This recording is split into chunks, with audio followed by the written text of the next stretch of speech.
Welcome to Shabbos Shoutout. This week we read two Torah portions, Vayakhel and Pekudei, as we finish the book of Exodus.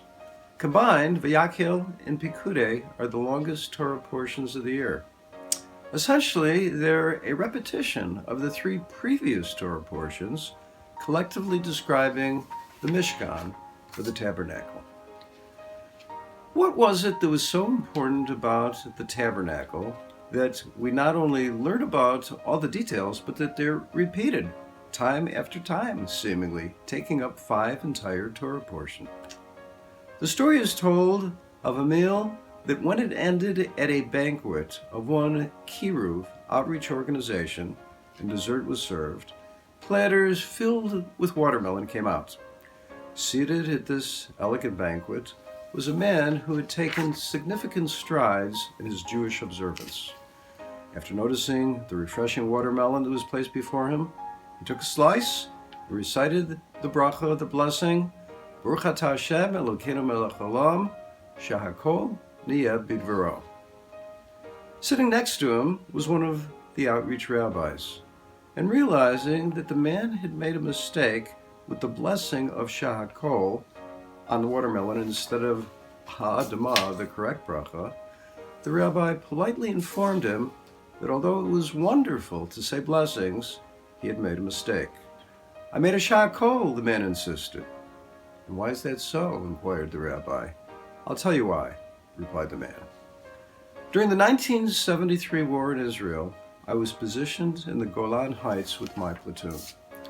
As Syrian tanks surrounded us, we knew that it was the end. We were hopeless. Looking to say some prayer, we fell silent. None of us knew anything about Judaism. There was one soldier, though, who did know one thing. He knew how to say the blessing of HaChodesh.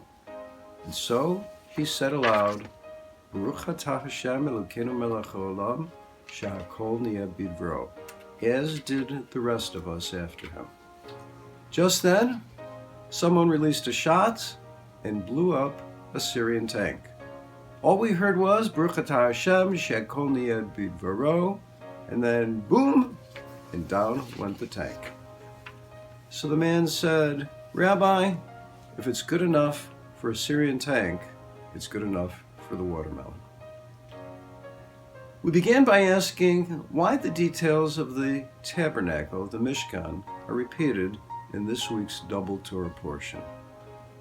The answer is that the function of the tabernacle and the holy temple, the Beit HaMikdash, which was later to be built, was to bring the blessing of the Almighty into the world through the creation of a place where Hashem's presence could reside.